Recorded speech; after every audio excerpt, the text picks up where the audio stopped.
Alors, est-ce que tu voudrais bien te présenter? Parce que tu es multifacette, tu as touché à plein de domaines différents et tu as un regard finalement complexe, comme dirait Edgar Morin, sur Merci la crise. beaucoup. Donc, en Et fait, pour que les gens qui ne me connaissent pas, je suis au départ un clinicien, un médecin. Et puis j'ai fait physique en parallèle parce que je faisais de la recherche dans deux domaines où je voulais comprendre comment les cellules se divisent ou comment l'ADN se divise. Donc j'ai fait de la biophysique. Et puis j'ai fait beaucoup de recherches tout en faisant de la médecine. Et petit à petit, vous savez, la carrière évolue. Et donc j'ai fini par devenir directeur scientifique à la Défense belge, traîné dans des cercles OTAN. Et j'ai dû gérer 17 labos. Mais en même temps, j'en ai moi-même managé deux, mes propres labos avec ma propre recherche. Et elles couvraient des domaines de la microbiologie et l'évolution en test tube. Ça veut dire j'ai joué avec des virus et des bactéries dans des tubes à essai pour essayer de mettre au point des médicaments à l'époque. Et aussi, j'ai fait de l'épidémiologie, parce que j'ai dû créer un service d'épidémiologie. Et j'ai dû conseiller des trois ministres de tutelle à la santé publique et au cabinet de premier ministre belge l'an passé. Donc, ce qui fait que je ne suis pas plus malin qui que ce soit, mais j'ai, par mon parcours de vie qui est un peu plus zigzagué, je vois cette crise par différentes facettes et donc je peux faire des liens. Et la seule chose et la seule prétention que j'ai quand je parle aux gens, c'est de dire j'ai compris un peu de ceci, un peu de cela, et je fais les liens. Comme tu as dit, il faut donner un peu d'intelligence. Donc, je ne connais pas grand-chose, mais ce que je connais, je le vois de différentes facettes, et je crois que je le connais profondément. ouais, merci beaucoup pour ce regard dans plein de dimensions différentes. Il est très important dans cette crise. On est dans une crise systémique qui n'est Oui, pas qu'une crise sanitaire, qui est une crise à tous les étages de notre société. Euh, donc c'est vraiment important d'avoir des gens qui, comme toi, ont la chance, l'intelligence, la sagesse d'avoir fait des parcours le plus complexes possible pour essayer de nous éclairer. zigzag. Ce soir, tu vas nous parler de quoi après tous ces zigzags? Ben, de la crise dans la crise, parce qu'on a fait essentiellement un pari technologique pour la résolution de cette crise en attendant le tout vaccin. Il y avait qu'un vaccin qui était une plateforme vaccinale. Je vais expliquer un peu la différence. Et donc, il se fait qu'on aurait pu avoir des vaccins classiques. On a pris des vaccins d'un nouveau type qui sont des possibilités thérapeutiques énormes dans d'autres domaines, mais qui n'étaient peut-être pas tout à fait mûrs pour cette application vaccin avec des gènes viraux ou bactériens. Et je crois que ça a donné une crise dans la crise. Et c'est ce que je suis en train d'essayer de dire parfois dans mes communications. La pandémie, l'épidémie est finie.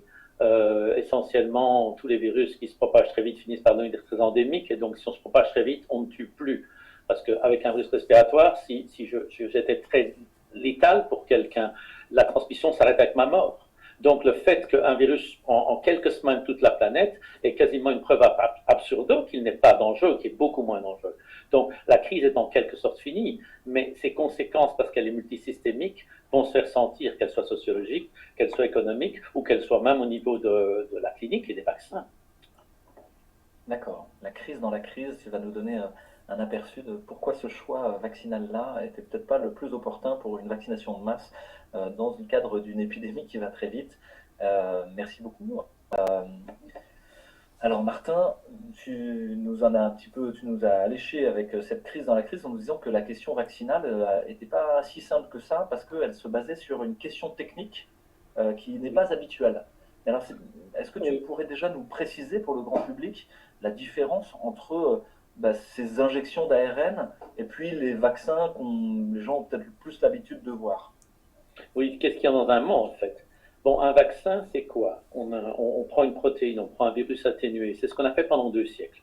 Les vaccins ont changé le décours temporel de l'humanité. Ça a sauvé des millions et des dizaines de millions d'enfants. Donc, ça, à aucun moment ici, je ne veux passer pour un anti-vaccin. Au contraire, je veux éclaircir le débat. Donc, un vaccin classique, c'est une quantité infinitésimale d'une protéine ou d'une portion de virus ou d'un virus atténué qu'on injecte dans le sang pour avoir, via un muscle, pour avoir une réaction immunitaire à partir du moment où la molécule rencontre certains types de globules blancs.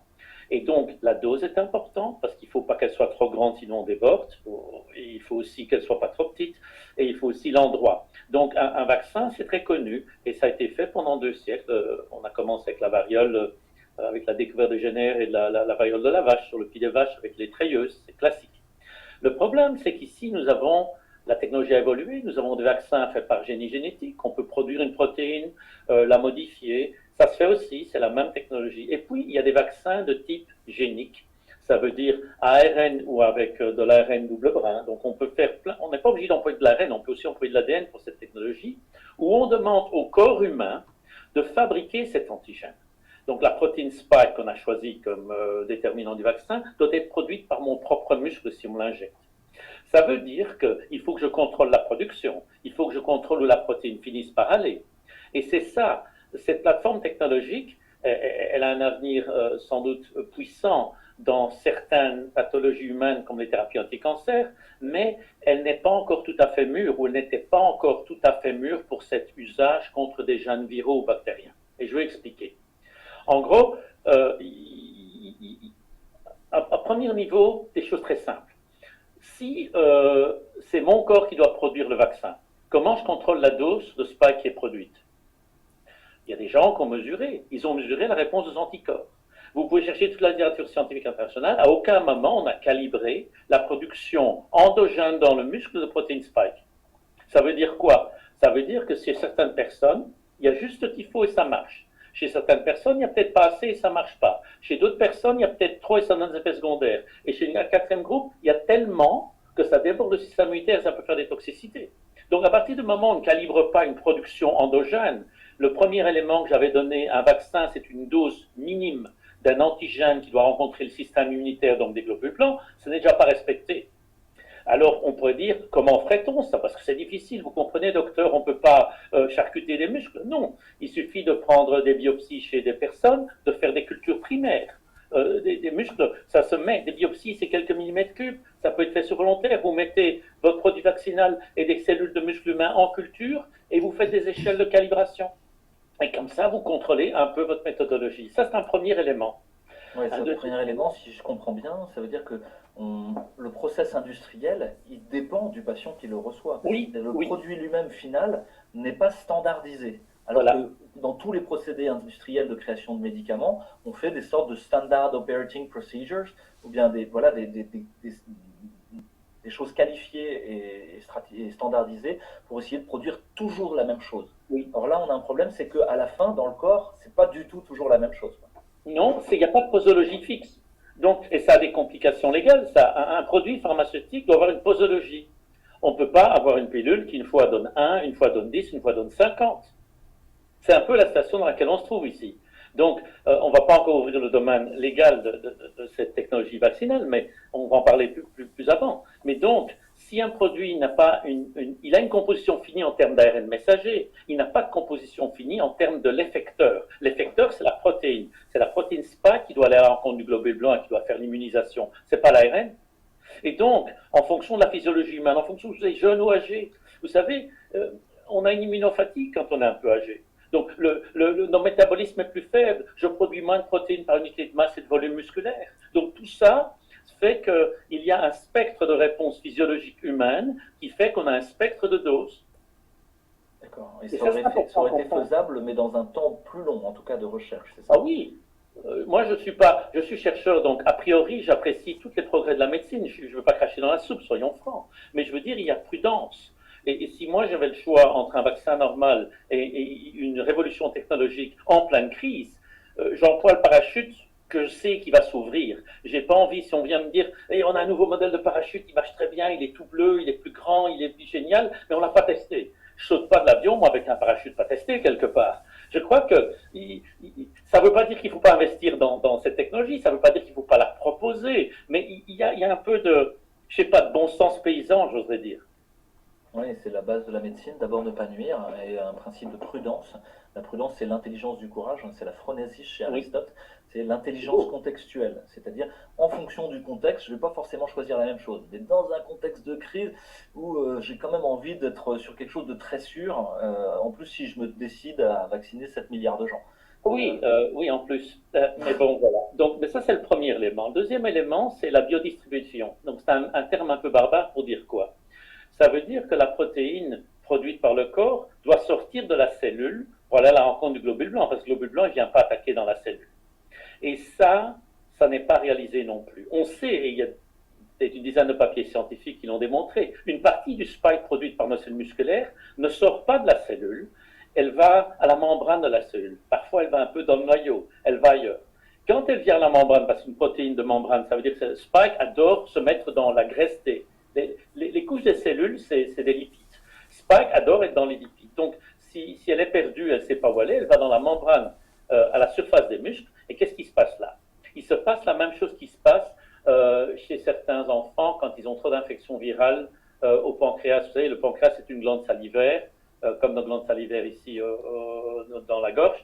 Et donc, quand on a des infections virales répétées, certains enfants peuvent développer une maladie auto-immune qui donne un diabète de type 1 et insulinodépendant. Pourquoi? C'est parce que c'est la protéine virale qui vient chez ces enfants, vient à la surface de leur pancréas, et le système immunitaire reconnaît à la fois une protéine étrangère, le virus qu'il faut attaquer, dont il faut se débarrasser, et le contexte membranaire du pancréas de cet enfant qui fait qu'il est confondu ensemble, et on appelle ça le self-modifié en médecine et en immunologie. Donc, en gros, le même phénomène peut se passer chez les gens chez qui cette protéine irait trop dans la membrane musculaire et on aurait des phénomènes d'auto-immunité. Et donc, encore une fois, comme on n'a pas assuré la distribution parfaite de cette protéine produite par notre corps, on peut avoir des effets secondaires de type auto-immun. Alors, ce n'est pas chez tout le monde, mais il ne faut pas les nier. Il faudrait peut-être s'y préparer. Et alors, je vais vous parler après de l'explication pourquoi ça se passe. Non, si je comprends bien, d'une part, on sait à peu près combien on produit de spike, mais il y a même des warnings là-dessus de l'Agence européenne du médicament pour dire que finalement les lots ne sont pas stables dans la quantité d'ARN lui-même qui est fabriqué dans le produit. Ensuite, la quantité de spike qui est produite par l'humain lui-même, ça dépend. Elle varie en fonction de chaque petite usine que nous constituons individuellement et unique. Et on n'a pas réussi à faire des chartes permettant de savoir qui produit quoi et en quelle quantité.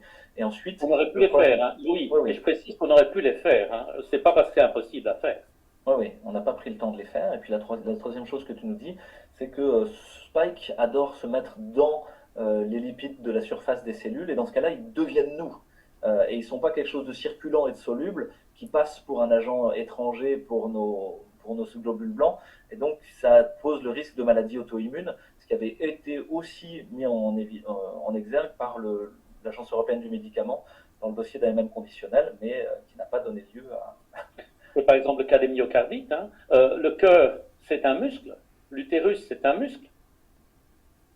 Dois-je dire plus? Je veux dire que c'est à partir du moment où le contexte qui est reconnu par le système immunitaire, c'est spike plus des protéines qui sont sur une membrane musculaire, ou qu'il y a des muscles dans le corps, même dans les artères ou dans les veines. Les veines ont très peu de muscles, les artères ont des muscles. Donc, quelque part, chaque cellule musculaire, qu'elle soit striée, cardiaque ou lisse, est une cible potentielle une fois qu'on a un système immunitaire qui est induit en erreur et qui attaque son propre corps. Et donc, on peut avoir des maladies de système, on peut avoir des vasculites, on peut avoir des myocardites, on peut avoir des utérites. Et je ne sais pas prédire la fréquence de ça, mais d'un point de vue en biologie moléculaire et en réaction de système immunitaire, ça c'est prévisible. La seule chose qu'on ne sait pas, c'est si c'est 1%, une fraction de pourcent ou 10% des gens. Oui. Alors tu nous dis, mais est-ce qu'on peut appeler ça vraiment des vaccins? Alors, est-ce que le terme est bien choisi? Parce que tu as dit finalement, qu'est-ce qu'il y a derrière un mot, quoi? Comment il faudrait l'appeler, ce truc-là? Louis, pour moi, on devrait appeler ça vaccin génique. Mais avant d'aller là, est-ce que je peux préciser pourquoi ça se passe, ce qu'on vient de dire? Bien sûr, oui, oui. Parce qu'en fait, et ça c'est quelque chose que je voudrais que le public comprenne, j'ai dit que cette plateforme technologique est très utile, par exemple, en thérapie anti-cancer ou d'autres, pour corriger des gènes. Pourquoi? J'ai un gène humain, je le mets dans un vecteur viral, mais c'est une cellule humaine qui exprime un gène humain. L'ADN et le langage génétique, il est universel, mais il a des patois. Ça a l'air bizarre, mais ça veut dire que le patois de la bactérie n'est pas le même que le patois des virus, n'est pas le même que le patois des cellules supérieures eucaryotes des animaux que nous sommes. Donc, en gros, l'industrie a voulu optimiser l'ARN exprimé dans nos cellules en humanisant les séquences. Et donc, ils ont changé un peu la langue ARN pour qu'elle soit meilleure, pour qu'elle passe mieux dans la lecture humaine. Et en faisant ça, ils ont en fait, comment dire en anglais, blurry la ligne, ils ont un peu effacé la ligne des patois et ils ont, sans le vouloir, c'est presque la loi des conséquences inattendues, stimulé l'immunité cellulaire de manière imprévisible. L'immunité cellulaire innée, c'est quelque chose qui est lié au patois des gènes, en fait. Ça veut dire que, je ne vais pas rentrer dans les détails techniques, mais on a dans les gènes chez nous, on a des codons, donc ces fameux triplets qui servent à traduire les nucléotides, donc la langue génétique en langue protéine, avec les acides aminés. Ces codons, il y a ATCG. Et le rapport CG est différent chez les bactéries, chez les virus et chez les humains. Et quand on modifie ce fameux contenu chimique en G et en C, On stimule des récepteurs très spéciaux qui sont comme une immunité génétique qui fait qu'on arrive chez certains pourcentages des gens, à avoir des immunosuppressions. On arrive aussi à tuer la régulation de l'expression de la protéine. Par exemple, en changeant ces séquences, le système d'email intracellulaire, j'ai déjà expliqué ça une ou deux fois, qui dit où la protéine qui est fabriquée par nos muscles doit aller, doit-elle sortir, doit-elle aller loin d'un lieu, doit-elle aller à la membrane, ça c'est basé sur certains sucres appelés des glycans. Ce système est foutu en l'air parce qu'on n'a pas respecté la langue. Et donc c'est pour ça qu'on a ce problème de mauvaise biodistribution de cette protéine spike. Et c'est pour ça aussi qu'on a chez un certain pourcentage des gens, pas tous, c'est peut-être que quelques pourcents, une immunodépression induite temporaire suite aux injections. D'accord, donc on a un problème de posologie, on a un problème de contrôle de la biodisponibilité, et ensuite un problème de langage finalement parlé par, cet objet-là, qui fait qu'il y a une incompréhension mutuelle entre le corps qui le produit et puis la particule qui produit, et qui fait qu'il va avoir un problème d'adressage, c'est-à-dire dans la destination finale où devrait aller ce produit, le spike, bah, finalement l'ordre n'est pas clair. Et donc on peut le retrouver sur du muscle, et le muscle qui soit dans les artères, puisque dans les artères, il y a des muscles pour permettre la vasoconstriction et la vasodilatation, qui soit dans le cœur, qui soit dans l'utérus, comme tu l'as dit, peut provoquer des maladies auto-immunes où on va avoir des vasculites, des myocardites, des utérites. Et en plus, si on stimule l'immunité innée de manière négative, on peut diminuer les lymphocytes, par exemple T4 helper, et avoir des gens qui, pendant 2-3 semaines, réactivent, diminuent leur immunité. Ce qui est fascinant avec cette plateforme, et c'est un mauvais mot fascinant, c'est qu'il y a une quinzaine de pays qui, très vite, l'été dernier et même au printemps dernier, donc en février, mars, avril 2021, ont vu des zonas. Moi, en tant que médecin, bon, j'ai plus vu de patients depuis des années, mais un zona chez un adulte qui a été vacciné pour la varicelle ou qui a déjà fait la varicelle étant petit, ça ne se passe que quand le système immunitaire est faible. Donc, ça me disait déjà, il y avait 1,5 à 2% des vaccinés en Israël qui tombaient avec des zonas de 2-3 mois. Ça veut dire qu'il y avait un dip immunitaire, une dépression immunitaire post-injection. Mais quand on a une dépression immunitaire, on sommes des oiseaux pour le chat. Si j'ai une bactérie qui passe, si j'ai un autre virus, si j'ai un cancer qui est en rémission, parce que le cancer, c'est aussi lié au système immunitaire, à sa force. Si mon cancer est parfaitement stabilisé puis que j'ai une immunodépression de 2 mois, tout peut se passer. Je peux très bien passer à travers, comme je peux avoir un problème de dose ou un problème de flambée métastatique.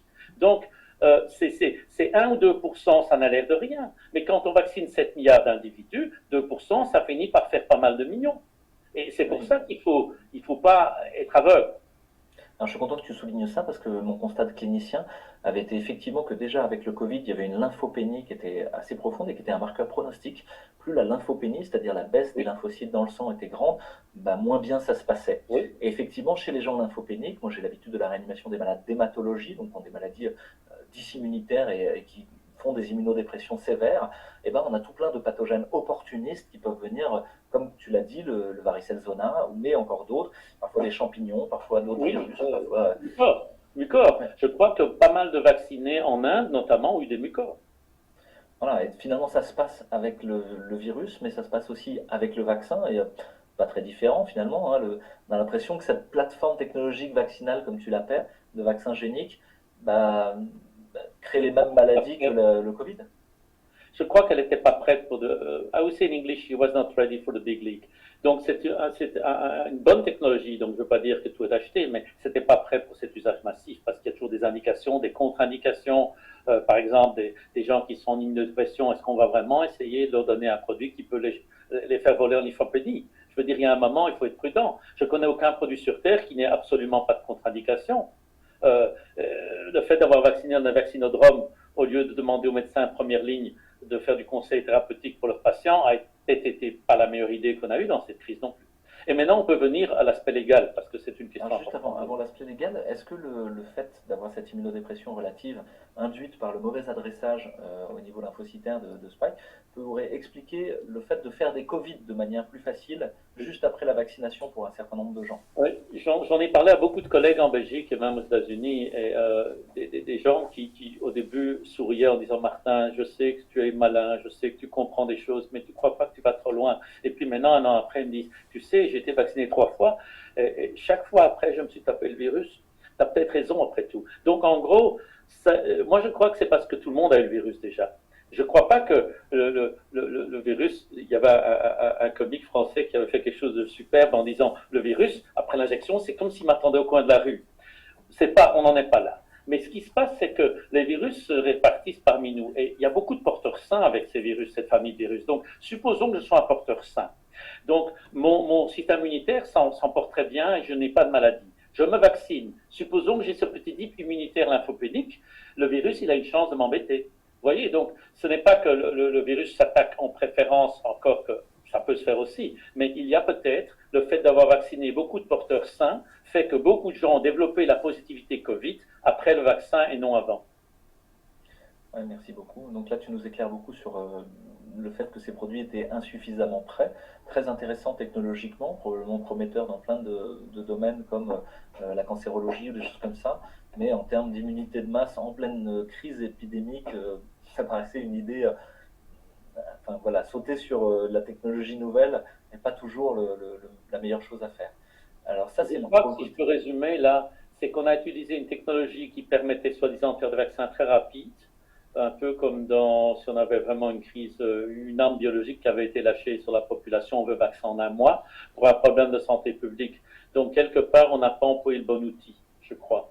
Ou on aurait dû mettre plein d'outils à disposition. Et pour moi, on aurait du mal à me convaincre pourquoi des firmes, et vous savez, tu le sais aussi, il y a Novavax, par exemple, pour ne pas la nommer Valneva, il y a aussi Sanofi qui avait des vaccins classiques. Pourquoi ces vaccins classiques qui ont leur pipeline, qui sont parfaitement faisables très rapidement aussi, on fait un vaccin anti-grippe 2 fois par an, donc je ne vois pas quelle est la différence ici. Pourquoi ces vaccins classiques ont eu tellement de mal à être certifiés et arrivent maintenant que la crise est finie? Ça, je crois qu'il y a des questions à poser aussi à certains décideurs. Ouais, merci beaucoup sur ces questions de décision, d'accréditation, d'AMM conditionnels qui ont été donnés. Je vous invite à retrouver une petite série qu'on a commencée qui s'appelle Covidologie, que vous retrouverez sur la chaîne du CSI sur Crowdbunker, et qui reprend simplement des données officielles quoi, de l'AMM conditionnel. Et le premier épisode était consacré aux vaccins et aux enfants. Donc avant peut-être qu'on parle de ça avec toi, Martin, tu voulais aborder des aspects légaux et éthiques. Est-ce que tu peux nous donner le contexte dans lequel s'inscrivent ces injections géniques au niveau légal et Oui, éthique? parce que bon, le vaccin classique, un vaccin classique, pour le certifier, on a une fast track. Ça veut dire une procédure rapide parce qu'on se rend compte que la plateforme vaccinale classique, donc le vaccin qu'on a eu jusqu'il y a un an ou 2 ans, je veux dire, on n'a pas besoin de faire 10 ans de tests. Donc on les certifie en quelques mois, il y a des critères très stricts, etc. Ici, on a donné un fast track à un produit qui n'avait pas fait ses validations même in vitro. Ça veut dire, par exemple, que la tératogénicité, ça veut dire que les effets sur la fertilité n'ont pas été directement faits avec ce produit-là, mais avec d'autres. Et les documents existent. Si on regarde les documents de Pfizer, les documents de Janssen ou d'autres, ou d'Astra, on voit qu'ils ont utilisé ce qu'on appelle les surrogate markers. On dit, oh, on n'a pas testé ça, mais on a testé dans le passé avec un autre virus, et ça marchait, ça n'a pas donné d'effet. Ça, c'est un peu léger. Donc, à partir du moment où les études précliniques n'ont pas été faites, on a du mal à les justifier à entrer en préclinique. Mais c'est la crise, vous savez, l'émotion, on a dit, c'est tellement dangereux, tout le monde va y rester. On a fait passer ça pour presque de l'Ebola, alors que ça ne l'est pas. Et donc, sur l'émotion, il y avait le tam-tam médiatique 24/7, les gens se sont sentis pressés à faire n'importe quoi. Et quel était n'importe quoi? C'est les AMN. En fait, on a fait une confusion au niveau européen. Et je vais séparer la gestion européenne de la gestion américaine. Aux États-Unis, on a Emergency Market Authorization, et ça, c'est un cas très défini. En Europe, on a 2 paths, 2 chemins.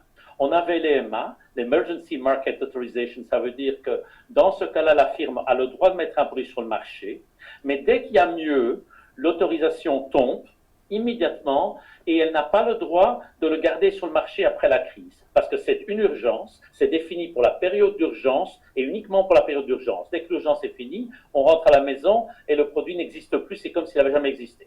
Donc, on éteint l'incendie et après, on rentre à la caserne. Il y a en Europe aussi un autre processus qui s'appelle l'autorisation conditionnelle. Et ça, dans ce cadre-là, on a le droit d'aller sur le marché, on a le droit de compléter des études cliniques. Donc, en urgence, on n'a pas besoin d'études cliniques. La maison est en feu, il faut aller éteindre l'incendie. Donc, on admet, le législateur permet, et on n'a pas le choix, on va vraiment y aller, mais dès que l'incendie est éteint, on arrête. Alors que l'autorisation conditionnelle, on doit faire des études cliniques, on doit les finir. S'il y a un problème durant les études cliniques majeures, on doit arrêter. S'il y a un autre produit compétiteur qui fait mieux que vous devez arrêter. Mais on a le droit de garder l'autorisation après la crise. Mais il y a une condition à ce parachute doré pour l'industrie, c'est de garder la responsabilité médico-légale des effets secondaires. Donc, dans l'emergency, personne n'est responsable. La maison est en feu. Si c'est pas moi qui ai mis l'incendie, je ne cherche pas des coupables. Il n'y a pas de problème, on fait ce qu'on peut. Dans l'autorisation conditionnelle, les firmes ne la reçoivent que si et seulement si elles gardent la responsabilité légale. Et qu'a fait l'Union européenne et tous les pays d'Europe? Ils ont donné la faveur de l'autorisation conditionnelle avec le cadre légal de l'urgence. En d'autres termes, on a fait un système bâtard qui n'est prévu dans aucun texte régulatoire et légaux, où on a donné le bénéfice de ne pas avoir de responsabilité civile et médico-légale pour des effets secondaires, vous savez, l'urgence, tout en laissant aux firmes le droit de rester sur le marché après la crise, comme dans le cadre normal d'une autorisation conditionnelle. Vous comprenez?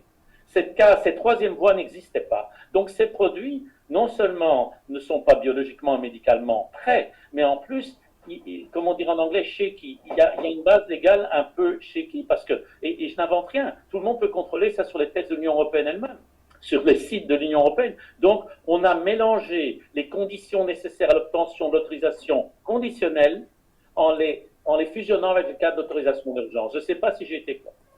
Si, il y a un mélange des genres, en fait. Normalement, les cadres législatifs d'autorisation étaient très bien prévus pour permettre de faire face à toutes les situations. Oui. Soit une situation d'urgence, comme tu l'as dit, où on se permet de prendre un risque parce qu'on ne sait pas faire autrement, mais en tout cas, ça s'arrête au moment où le risque s'arrête, soit quelque chose de conditionnel, où à ce moment-là, il y a des gens qui sont responsables de ce qu'ils font, Oui. parce que c'est pas si urgent que ça. Alors là, on est dans un cadre bâtard entre les deux, où finalement, on pérennise un produit sur la foi d'AMM conditionnels initial qui sont complètement irresponsables. Donc là, il y a quelque chose qui ne va pas, quoi.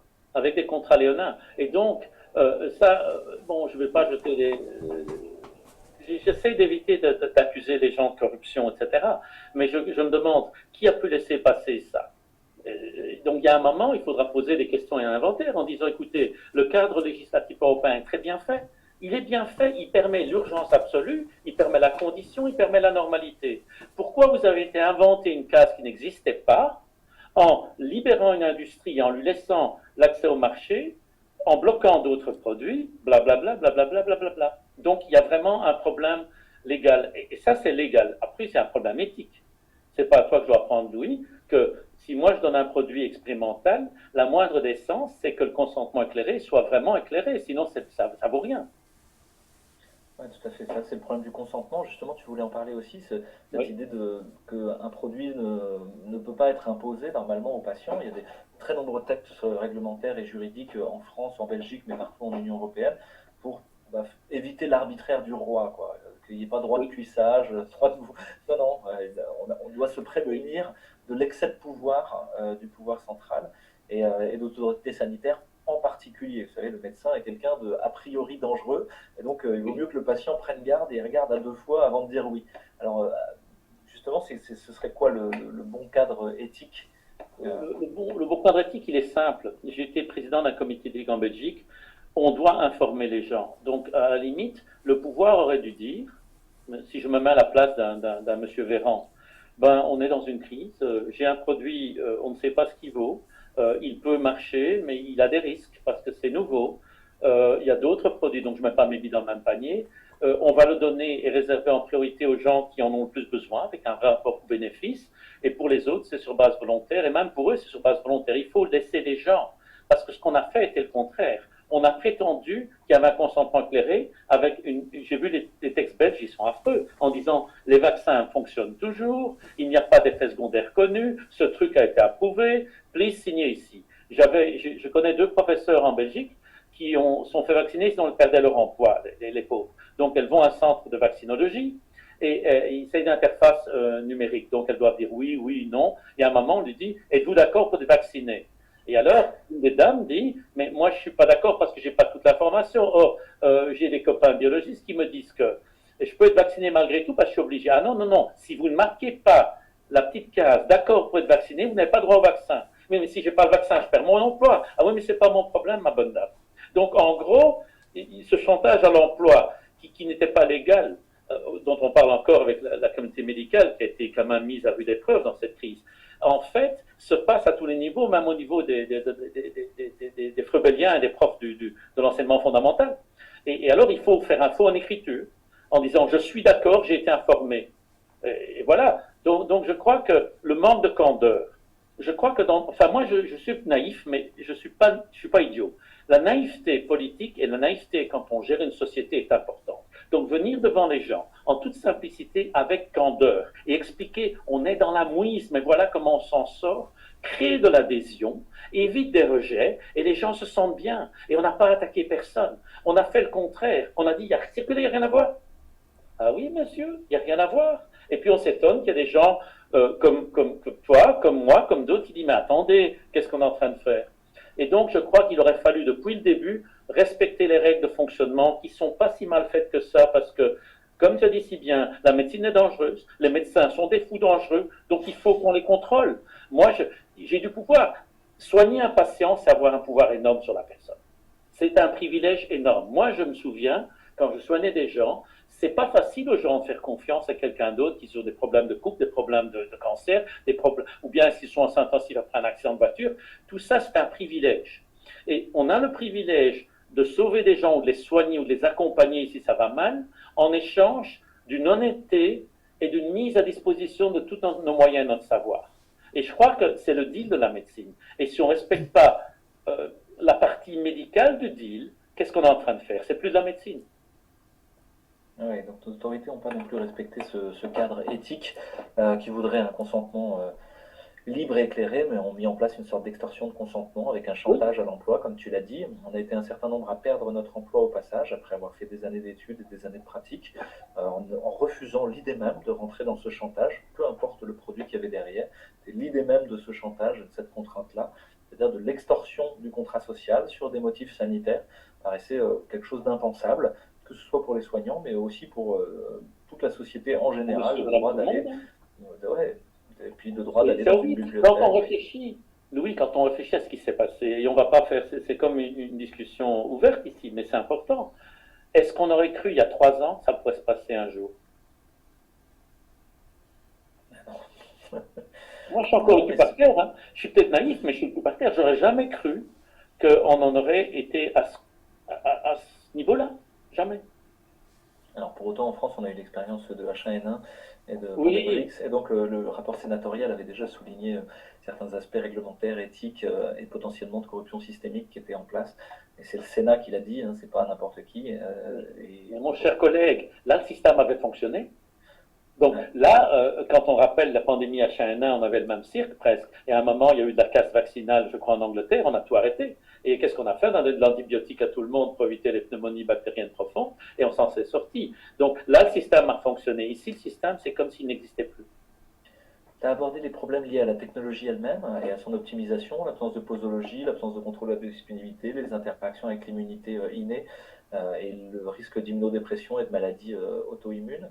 Tu nous as éclairé sur certains aspects légaux et le fait que les contrats eux-mêmes finalement mélangeaient les genres dans les dispositifs réglementaires habituels pour arriver finalement à ce que les firmes vaccinales soient exemptes de toute responsabilité, ce qui n'était pas normal dans la pérennisation d'une autorisation d'urgence normalement.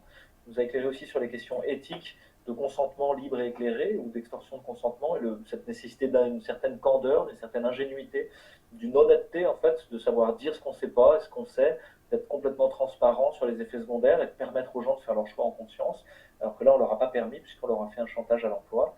Et ça reste une situation inédite dans l'histoire de nos institutions. Oui. Tu voulais aussi peut-être nous parler de la question du rapport bénéfice-risque, qui est quelque chose d'important. Oui. C'est une question très importante. Et ça revient en début de crise. Moi, en début de crise, je me suis tu dans toutes les langues. Ça veut dire de janvier 2020 à mars. Je lisais parce c'est comme rouler à vélo quand on a été biologiste ou on a fait de la biomol, on n'oublie pas, on se passionne.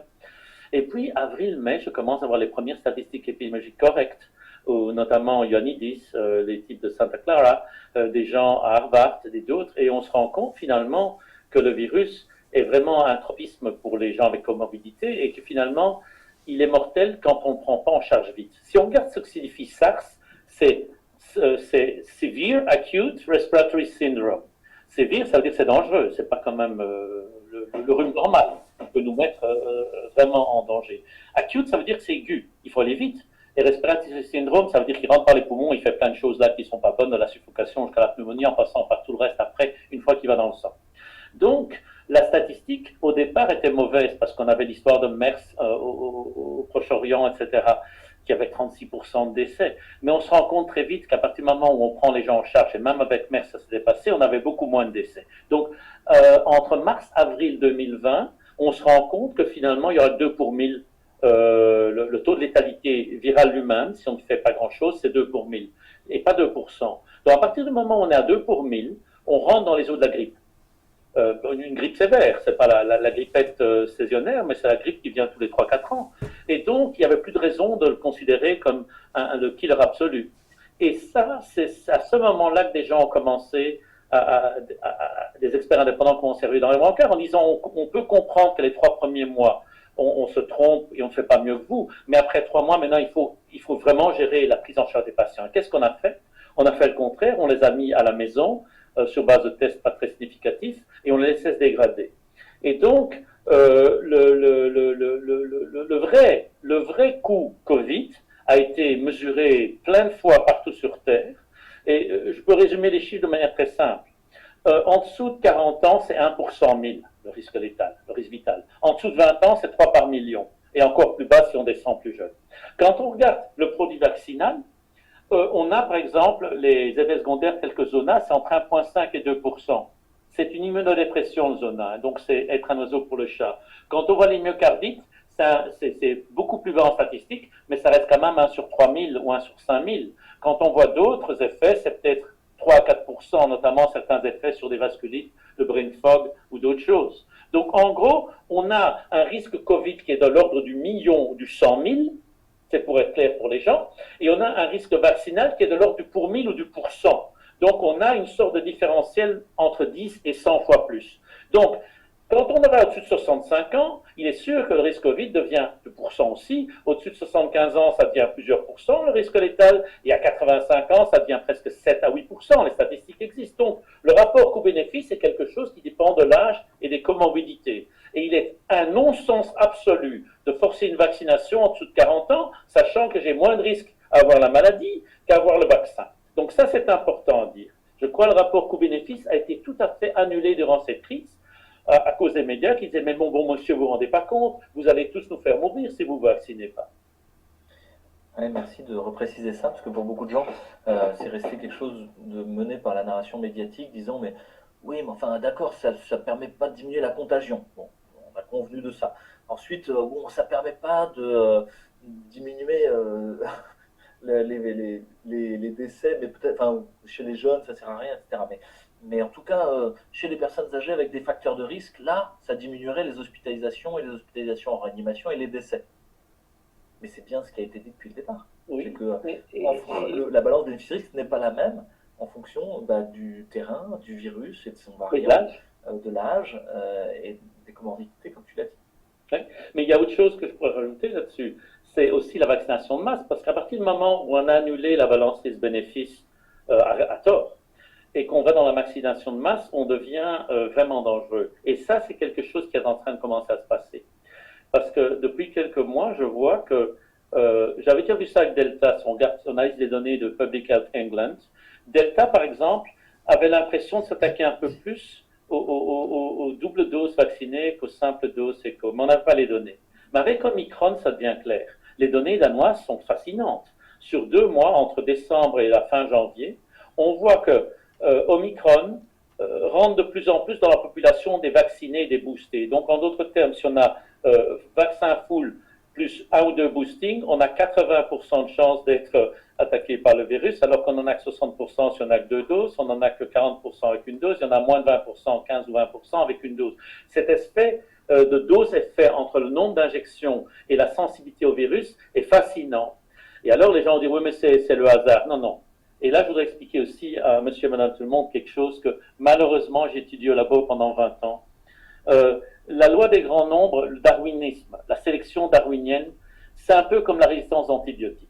Et là, je vais être très clair parce que ça doit être compris par un maximum de personnes. La résistance aux antibiotiques, elle n'est pas chez moi qui ne reçoit pas d'antibiotiques. Si Louis Fouché est malade et que je lui donne un antibiotique faible, ça veut dire si Louis ne prend pas sa dose complète, si Louis n'a pas le bon antibiotique. Donc, les germes les plus méchants sont ceux qui vont rester le plus longtemps, et après 3-4 jours, le poumon de Louis se porte bien, mais il y a quand même quelques germes qui restent. Le système immunitaire de Louis va les nettoyer, mais le germe qui reste, c'est un germe résistant aux antibiotiques. C'est le plus méchant, c'est celui qui a été sélectionné par le filtre darwinien. Et donc, dans ces conditions-là, Louis peut très bien donner à son épouse ou à ses enfants un germe multirésistant en étant parfaitement sain lui-même. Qu'est-ce qui se passe avec le vaccin? C'est la même chose. Si le vaccin est faible, et je voulais rebondir sur ce que tu as dit, un vaccin qui bloque la transmission ne fait pas ce problème.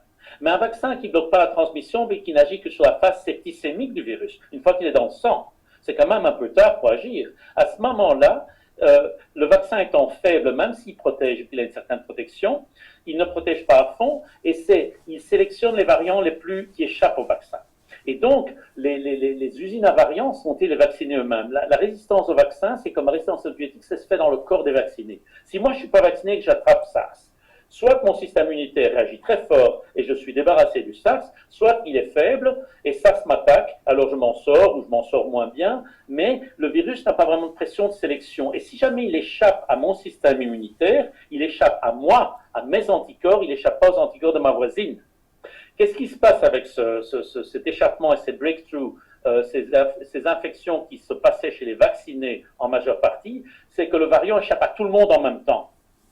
Ça veut dire qu'il échappe à un produit standard. Il n'échappe pas au système immunitaire de Pierre, Paul, Jacques ou Françoise. Tu sais, le système immunitaire prend le germe par tous les coins et donc il est polyclonal. La réponse naturelle immunitaire est multifactorielle. L'un prend le virus par la gauche, l'autre par la droite, et l'autre au milieu, et finalement, on a chacun des clés différentes pour bloquer le virus. Alors que la clé vaccinale est unique parce qu'elle est foncée sur un produit standardisé. Donc, à partir du moment où le virus échappe à tous, c'est encore une preuve non négligeable que c'est le filtre de sélection vaccinale qui a sélectionné ces variants qui sont pas spécialement plus dangereux, qui sont différents. Et alors, ce qui s'est passé, c'est que le virus devient lui-même endémique. Donc, ça veut dire qu'avec le temps, il y a Alpha qui était un peu moins létal, il y a Delta qui était déjà 4 fois moins létal que le virus de base. Ce qui explique aussi pourquoi le vaccin était un peu efficace, parce que la bestiole est déjà moins dangereuse. Et puis, il y a Omicron. Et Omicron est devenu 100 fois moindre. Donc, la létalité d'Omicron, c'est 0,01%. Mais heureusement, parce qu'Omicron préfère les polyvaccinés. Et qu'est-ce qui se passe? On a fait, pour avoir la sélection darwinienne, c'est ce qu'on faisait au laboratoire, il faut des grands nombres et il faut répéter l'expérience. Les grands nombres, c'est la vaccination de masse, des centaines de millions de gens, des milliards de gens. C'est des grands nombres, ça. Chacun produisant des dizaines de milliards de virus, on a vraiment des nombres abracadabrants. On met les sélections darwiniennes bien on les lance bien. Et répéter l'expérience, c'est aussi la sélection. Donc, quelque part, on a reproduit au niveau de la planète ce que des gens comme moi ont fait pendant des années pour de drug design dans des éprouvettes, cultiver des virus en nombre effarant, avec des centaines de milliards dans des tubes à essai, et répéter l'expérience chaque semaine pour les faire évoluer. Et c'est pas nouveau. C'est comme ça qu'on fait évoluer le virus de la grippe, naturellement, pour créer des nouveaux vaccins, pour essayer d'anticiper les variations de la grippe, quand on essaie d'avoir le vaccin de fin d'hiver qui rattrape le variant de l'année en cours. Donc, on essaie de pousser l'évolution en tube à essai. Ici, on a fait l'évolution in vivo sur la planète. Et alors, ça, je crois que ça n'a pas été encore compris, intégré. C'est pour ça que je dis que la crise vaccinale ne fait que commencer, parce que on sélectionne, au plus on va utiliser cette même plateforme et ces mêmes antigènes, au plus on va optimiser le virus pour les gens polyvaccinés. Et c'est une des fois où je me suis retrouvé le cul par terre, parce que Martin Blachier, l'épidémiologiste médiatisé français, a dit à un moment, en début décembre, a dit, mais regardez, les données sont claires. Notre sélection vaccinale optimise les virus et les variants pour les vacciner. Les gens lui ont rigolé à la figure. Non, il a raison. Et je peux confirmer. J'ai étudié ça pendant 20 ans dans mon labo. Merci, là, tu as exploré un autre aspect sur cette question de la contagiosité, à quel point la vaccination actuellement sélectionne des variants qui risquent de toucher toute la population des vaccinés, justement, parce qu'on est dans un modèle de sélection quasiment expérimental pour avoir de la résistance. Il n'est pas dangereux tant que le virus est endémique. Donc, tant que Omicron ou le fils d'Omicron ou le fils d'Omicron, ce sera du pipi de chat, on s'en fout quelque part. Tu comprends, c'est des rhumes ou des rhumes moins. Mais imagine qu'il y a un gain de fonction dans 10 ans. Bon, ça ne va pas se passer demain. Mais imagine maintenant qu'il y a un vrai gain de fonction naturel, vu que c'est une zoonose, donc tout peut se passer dans 10 ans. On a une population humaine qui est un vrai oiseau pour le chat qui arrive et qui arrivera en pleine force. Et alors, les gens qui vont refuser la vaccination seront parfaitement heureux et les autres vont avoir un problème. Donc je crois qu'il ne faut jamais faire l'apprenti sorcier. Et si j'ai une conclusion de cette crise, c'est qu'il y a beaucoup de décisions qui ont manqué de prudence, je crois. Moi, je ne jette pas la pierre aux gens qui se trompent. J'ai fait des erreurs toute ma vie, mais je crois que j'essaie d'éviter l'imprudence.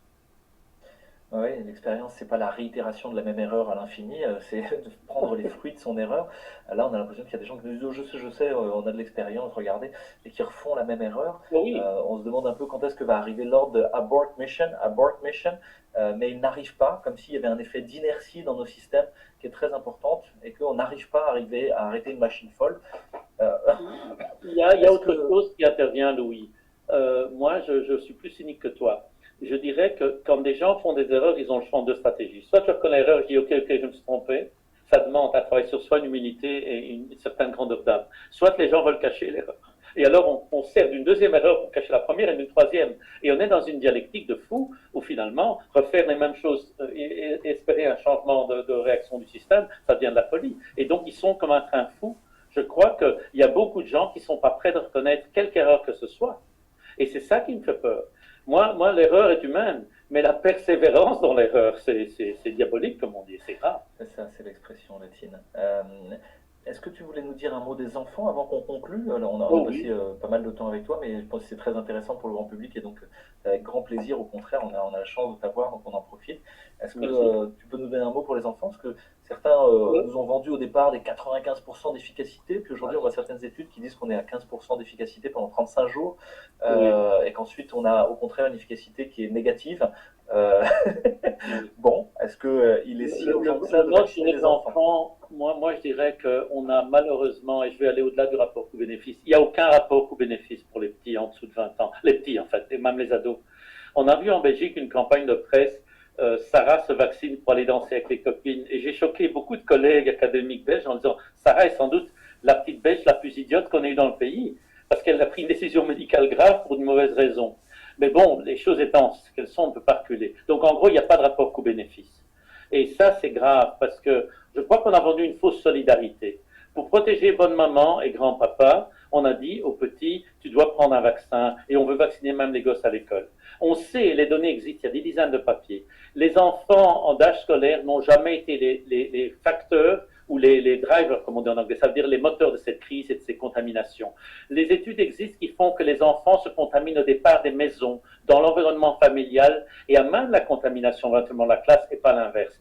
Donc, quelque part, on a inversé la santé publique et l'épidémiologie en disant il faut, pour protéger les anciens, il faut vacciner les enfants. Non, les enfants, si on les avait laissés s'immuniser d'eux-mêmes, c'était très bien, merci. Si on avait laissé immuniser les adultes jusqu'à 40 ans d'eux-mêmes, ils auraient protégé plus leur aîné en offrant une vraie barrière d'immunité naturelle, qui est l'immunité de groupe, à la dispersion virale, que bêtement tenir compte d'un vaccin qui peut être contourné à n'importe quel moment par un variant qui échappe à tout le monde. Donc, il faut casser cette histoire de fausse solidarité, et je crois qu'on a cassé nos enfants. Moi, heureusement, mes enfants sont grands, la plus jeune a 24 ans, mais je me suis posé souvent la question dans toutes ces crises, qu'est-ce que j'aurais fait si j'avais des petits bouts de 4-5 ans, ou de 6 ou 7 ans, ou à l'école même, ou des ados qui m'auraient insulté en disant t'es un vieux con, moi je veux me vacciner, le gouvernement a raison, toi tu connais rien, t'es qu'un petit chercheur de merde. Qu'est-ce que j'aurais fait dans ce contexte-là? Parce que je crois qu'il y a eu des frictions familiales, il y a eu aussi des mauvaises décisions imposées aux enfants. Et il y a de la casse, il y a de la casse cognitive, il y a de la casse scolaire. Je parlais récemment avec un type de Jay Bhattacharya de Stanford, il y a une semaine. Il a analysé les données en Inde. Il est d'origine hindoue. Et dit, quand on arrête la scolarité d'un petit hindou pendant 1 an et demi, 2 ans, il ne retournera jamais à l'école. Donc, en Europe, les gens ont fait du Zoom, scolarité à distance, on perd 1 an ou 2, il y a de la casse, mais les gens vont continuer un cursus scolaire. Il dit, il y a une génération dans des pays non favorisés, non technologiquement aussi avancés que nous, où on a sacrifié une génération d'enfants qui n'iront jamais à l'école parce qu'ils ont arrêté 2 ans, et maintenant ils sont pris dans la ferme de leurs parents, ou bien ils sont sur les rues.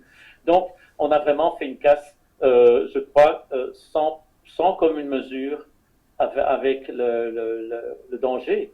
Il n'y a aucune proportionnalité dans ce qu'on a fait. C'est ce que je dis sur les enfants. Alors leur mettre des masques quand ils ont besoin d'apprendre le langage, comment je dirais, je ne sais plus, j'ai plus les mots moi. On s'est trop attaqué aux enfants, soi-disant pour protéger le reste, et on n'a rien protégé en fait. Parce que en gardant les âgés dans les EHPAD sans les traiter, sans les prendre en charge, on les a sacrifiés.